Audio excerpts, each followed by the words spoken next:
فردوس الرحمن فردوس الرحمن ሙስሊሞች ሆናችሁ እንጂ እንዳትሞቱ ምንም ነገር እንዳታላችሁ ዱቄት ዘይት የተለያየ ነገር ሸንግሏችሁ በዱንያ ተታላችሁ ዲናችሁ ለቃችሁ እንዳትሄዱ ከኛ ማገል ተሰዶ ምንም ነገር ሳያገኝ ወደ ቀብር ይገባል በዱንያ ላይ ያሉ ጥቅሞች ከኛ ማከል ደግሞ ዱንያ ላይ ገኒማው ምኑ መጥቶ ሀብት ያገኛል ምናልባት ሀብቱ እዚህ ዱንያ ላይ ሲመጣ አላህ እዚህ አስቀድሞልን ነው እንዴ አኺራ ምንም የለንም እንዴ ብሎ እስከ መፍራት ደረሰ ሙስዓብ ወንድማችን ግን ተሰዶ ቤት ንብረቱን ትቶ ስንት ነገር ትቶ ተሰዶ መጥቶ በሚሞትበት ሰዓት ላይ የሚቀበርበት ጠፋ ፊቱን ስንሸፍነው እግሩ ይከፈታል እግሩን ስንሸፍነው ፊቱ ይከፈታል የሚከፈንበት ጨርቅ አጣን ለነብዩ ሰለላሁ ዐለይሂ ወሰለም ስንነግራቸው ፊቱን በጨርቁ ሸፍኑትና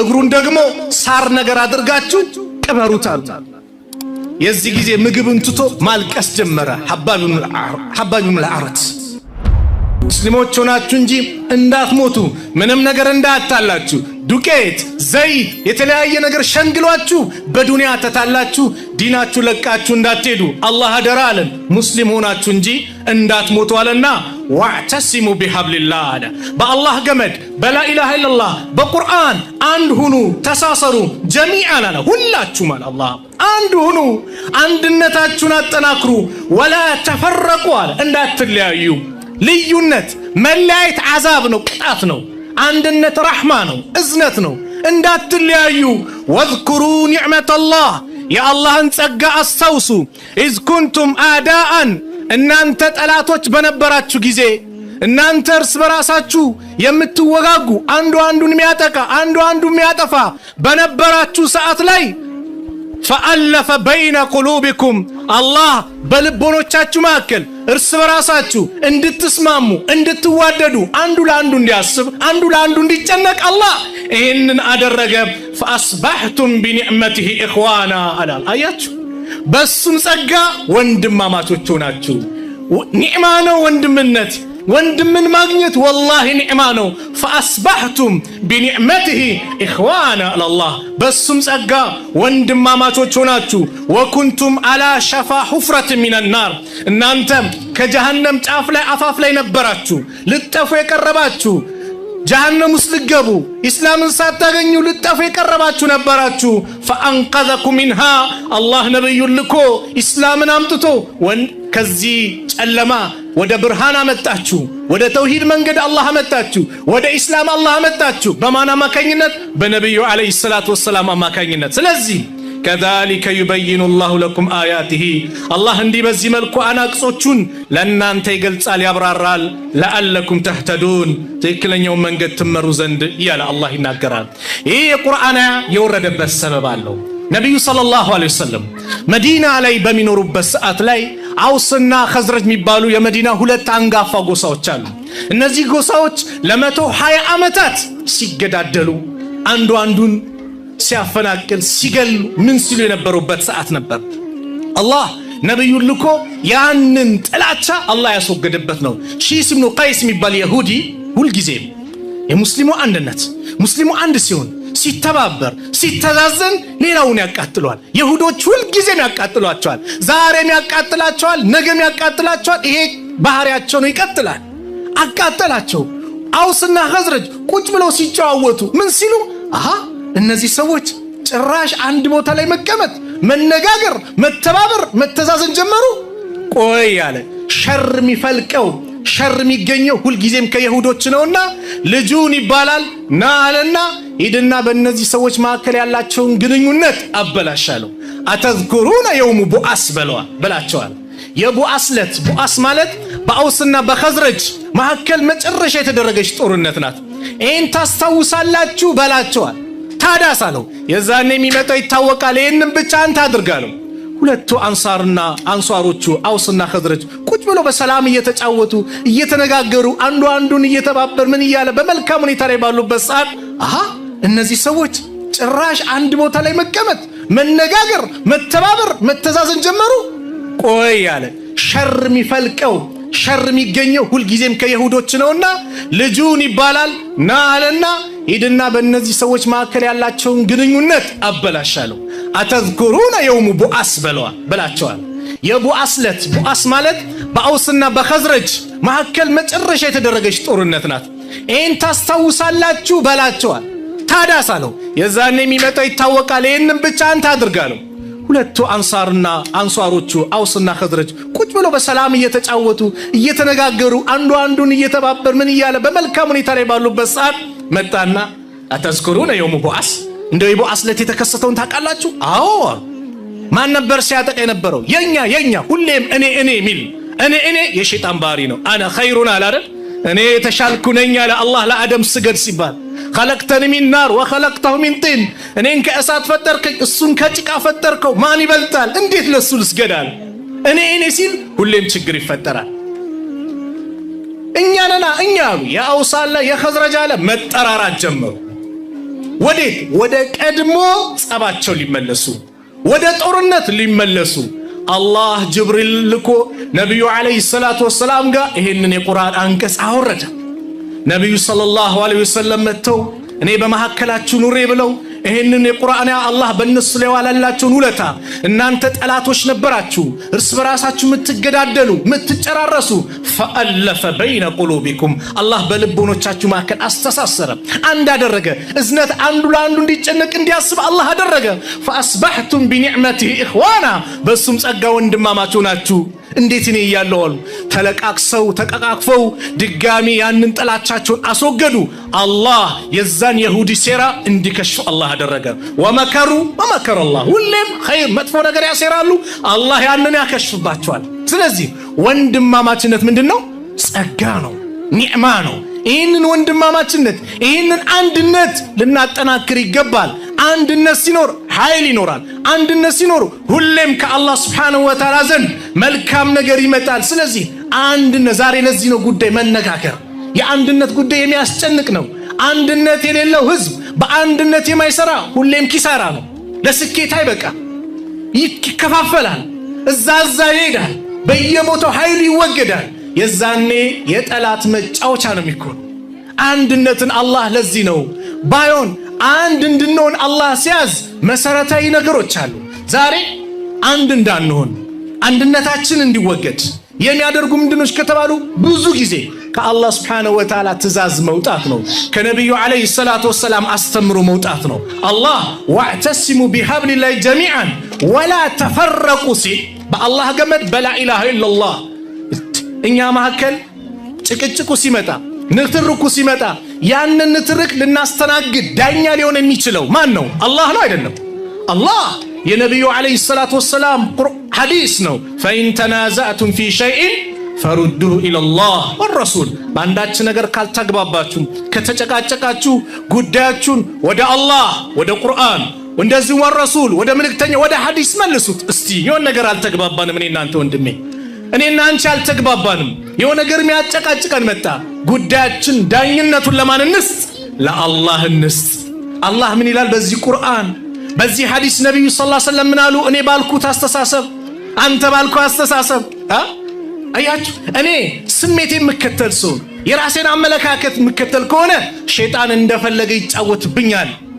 ሸይጣን ስውር እኮ ነው ዛሬ የሰፋን። እንደፈለገ አስተሳሰብ ስሜት ብቻ እንድንከተል ያደርግና እርስ በርስ እንድንባላ ያደርጋል። እርስ በርስ ኢማሙ ሻፊዒና ኢማሙ ማሊክን ታውቃላችሁ? ኢማሙ ሻፊዒ ረሕመቱላሂ ዐለይሂ የኢማሙ ማሊክ ተማሪ ናቸው። ነገር ግን በቁርአን የሆነ ያልተስማሙበት ጉዳይ ካለ ቁርአን እንዲህ ነው ካለ ይቀበላሉ። በአንድ ወቅት አንድ ሰው መጣና አብዛኞቻችሁ መጣቁት ታሪክ ነው። ኢማሙ ማሊክ ጋር ሚስቴ ከጨረቃ ካልበለሽ ፍቺ ነሽ ብሎ ጠይቃላት። ከዛ ለኢማሙ ማሊክ መጥቶ ሚስቴን እንደዚህ ብያታለሁ፣ አዎ በቃ ከጨረቃ አትበልጥም በቃ ፍቺ ናት አሉ። ኢማሙ ሻፊዒ የሆነ መስጊዱ አጥር ላይ ነበሩ፣ ጎን ላይ ነበሩና በሆነ ነገር መሽጉል ነበሩ። ጥያቄውን ሲጠየቅ ሲመለስም በሆነ ነገር መሽጉል ስለነበሩ ጠያቂውን ምን እንደጠየቀ ምን እንደተመለሰለት መማር ስለሚፈልጉ ሩጠው መጥቶ ጠየቁት። ምን ነበር የጠየቀው? መልሱስ ምንድነው አሉት። ሚስቴ ከጨረቃ ካልበለሽ ፍቺ ነሽ ብዬ ለኢማሙ ማሊክ ሲጠይቃቸው አው ፍቺ ናት አሉ። በጭራሽ ሚስትማ ፍቺ አይደለችም ከጨረቃ ትበልጣለች። ሱብሃንአላህ። የታያታል። አረ በጭራሽ አላህ ነው ቁርአን ላይ የተናገረው ለቀድ ኸለቅናል ኢንሳነ ፊ አሕሰኒ ተቅዊም የሰው ልጅን እጅግ ባማረ ውብ በሆነ መልኩ አላህ ፈጥረነዋል ብሎ ተናግሯል። ስለዚህ ከሰው ልጅ የበለጠ ያማረ ሰው የለምና ሚስት ከጨረቃ ትበልጣለች። ና ኢማሙ ማሊክ ጋር እንሂዳለን። ኢማሙ ማሊክ ጋር መጡ። ይህንን ነገር ሻፊ ያቀረቡ ኢማሙ ሻፊ ረሕመቱላህ ዐለይህ ኢማሙ ማሊክ ምን አሉ? ሻፊ ልክ ብለዋል፣ ቁርአኑን በስነ ስርዓት ቁርአን ያለውን ተናግረዋል፣ እኔ ተሳስቻለሁ አሉ። ኢማሙ ሻፊ ማን? ኢማሙ ማሊክ የኢማሙ ሻፊ ሸኽ ናቸው። አያችሁ ዓሊም ይሄ ነው። እኛ ዛሬ ውስጣችን ኩራት እኮ ነው። አልክብሩ በጠሩል ሐቅ ወገምጡ ናስ ነው ነብዩ ሰለላሁ ዐለይሂ ወሰለም። ኩራት ማለት ሐቅን አለመቀበል፣ እንደዚሁም ሰዎችን የበታች አድርጎ መመልከት። ሐቅ ሲመጣ መቀበል የዓሊሞች የሷሊሆች የደጋግ ሰዎች ኩራት ከውስጣቸው የወጣ ሰዎች ባህሪ ነው። ይሄ ነው ነገር ሲመጣ እስቲ ጉዳያችንን ወደ ቁርአን ወደ ሐዲስ እናምጣው። ወደ ራሴ አስተሳሰብ አላምጣው፣ ወደ ግሩፔ ሳይሆን ቁርአን ሐዲስ ምን ይላል? እኔ በራሴ አስተሳሰብ በራሴ አመለካከት መሄድ ከሆነ ሁልጊዜም የሸይጣን መጫወቻ ነው። ሸይጣን ደግሞ ሱብሃንአላህ አንዴ ከጋለበን አደጋ ነው ሸይጣን። አቡ ሃይደር የሚናገራት ቂሳ አለ። አንድ ቂሳ ላካፍላችሁ። አንደኛው ሁሌ ሰዎች ይጨቃጨቁና ምን ይሉና ሁሉም አይ ሸይጣን አሳስቶን ነው፣ ሸይጣን እንዲህ ብሎን ነው፣ ሸይጣን እንዲህ ብሎን ነው ሲል አንደኛው ሁሌ በሸይጣን ምን ትላላችሁ? ራሳችንን የሚያጠፋን ሁሌ ወደ ሸይጣን ትወስዳላችሁ ብሎ መልስ ይሰጣቸዋል። ከዛ ይህ ሰውዬ ለሸይጣን ሲከራከር የነበረ ሰው በመናሙ ሸይጣን ይመጣል። ዛሬ ሁሌ ሰዎች እኔን መጥፎ አድርጎ ይመለከቱኛል፣ አንተ ብቻ ዛሬ ተከራከርክልኝ፣ ስለዚህ የፈለከውን ነገር ላድርግልህ እዘዘኛለሁ።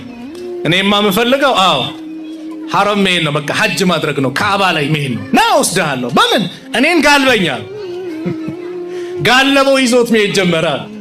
መሀል ላይ አረ ሽንቴ መጣ አንዴ ሲል አረ የዋልከው ውለታ ልዩ ነውና እኔ ላይ ሽናብኝ አሏል። አንተ ላይ ሸናበት። ልክ ሲሸናበት በኃይለኛ ጥፊ ከእንቅልፉ ነቃ። ምንድነው ሲል ሚስቱ ላይ ነው ለካ የሸናው ይህ ሰውዬ። አየ ሸይጣን እንዴት እንደሚጫወት ሁሌ አባብሎ አሳምሮ ውብ አድርጎ ያመጣላል። ወንድምን እንድትጠላ ውብ አድርጎ አንተ እኮ ሐቅ ላይ ነህ ብለው ወንድምን እንድትጠላ ለወንድም መጥፎ አመለካከት አንተ ብቻ ኸይር ከሪያስክ አድርጎ ይስልልሃል። የሸይጣን ወጥመድ ከባድ ነው። ለዚህ ነው ኢብኑል ቀይም ረሕመቱላህ ዐለይህ ሸይጣን መዳኺሉ ሸይጣን አለል ኢንሳን ሸይጣን የሰዎች ልብ ላይ የሚገባበት ብሎ ከተናገሩ 6 ነጥቦች አንደኛው ሸይጣን የሚያስደስተው ነገር ቢኖር ሁላችንም ከኢስላም እንድንወጣ ነው። ሁላችንም ኩፍር ላይ እንድንወድቅ ነው ሸይጣን የመጀመሪያው ዓላማው። ይሄ ካልተሳካ ይላሉ በዲን ላይ አዳዲስ ፈጠራ ቢድዓ እንድንሰራ ይፈልጋል። ለምን ከተባለ ማንኛውም ሰው በኢስላም ላይ አዲስ ነገር ሲሰራ መልካም ነገር ብሎ ነው የሚሰራው፣ መጥፎ ነው ብሎ የሚሰራ የለም። ኸይር ነው አጅር አገኝበታለሁ ብሎ ስለሚሰራ ሊቶብት አይመችም። ሶስተኛ ከባኢር ዙኑብ ትላልቅ ወንጀል ላይ እንዲወድቅ ያደርገዋል። ያ ካልተሳካ አራተኛ ሰጋኢር ዙኑብ እኛ የትኛው ጥምር ውስጥ ገብተናል እንድናውቅ ነው። አምስተኛ ምን ያደርጋል?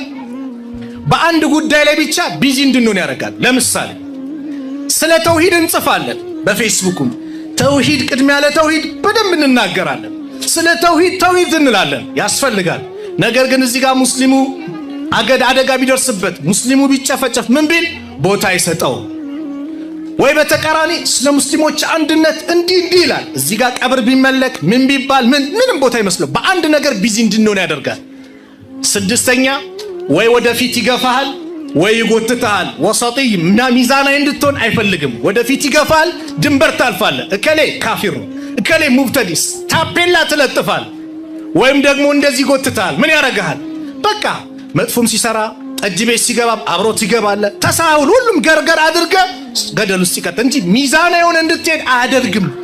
ይሄ የሸይጣን ወጥመድ ነው። እኛ የትኛው ላይ ነው የጠመደን? ያዘን ራሳችን ጠይቅ። ስለዚህ ነገሮች እንዲስተካከሉ ሁላችንም ወደ ቁርአን ወደ ሐዲስ ልንመለስ ይገባል። እንደው ቀደምቶችን ስንመለከት ወላሂ እንኳን በህይወት ኑሮ አይደለም ከሞተ በኋላ ለወንድማቸው የነበረው ፍቅር፣ ለአንድነት የነበራቸው ፍቅር የሚገርም ነው። አንድ ታሪክ ልንገራችሁ። ታሪኩን የሚናገሩት ሐባብ ብን አልዓረት የሚባሉ ታላቁ ሰሃባ ናቸው ረዲየላሁ ዐንሁ። ቃለ ሀጀርና ማዓ ረሱሊላሂ ሰለላሁ ዐለይሂ ወሰለም ከነቢዩ ዐለይሂ ሰላቱ ወሰላም ስደት ወጣን ወደ መዲና። ነልተሚስ ወጅህ አላህ ተዓላ የአላህ ስብሓነሁ ወተዓላን ፊት ፈልገን ከአላህ ምንዳ ለማግኘት ቤት ንብረታችንን ሁሉን ነገር ትተን ወደ መዲና ተሰደድን። ከዛ ፈወቃ አጅሩና አለላህ አጅራችን አላህ ዘንድ ሆነ። ፈሚና መን ማተ ወለም ያእኩል ሚን አጅሪሂ ሸይአን ሚንሁም ሙስዓብ ብኑ ዑመይር ብሎ የሞተ ወንድሙን ስለ ሙስዓብ ማውራት ጀመር። ሐባብ እንደውም በዛ ሰዓት ጾመኛ ነበር ይባላል። ከኛ ማገል ተሰዶ ምንም ነገር ሳያገኝ ወደ ቀብር የገባ አለ። በዱንያ ላይ ያሉ ጥቅሞች ከኛ ማከል ደግሞ ዱንያ ላይ ገኒማው ምኑ መጥቶ ሀብት ያገኛል። ምናልባት ሀብቱ እዚህ ዱንያ ላይ ሲመጣ አላህ እዚህ አስቀድሞልን ነው እንዴ አኺራ ምንም የለንም እንዴ ብሎ እስከ መፍራት ደረሰ። ከዛ ኸባብ ምን አለ?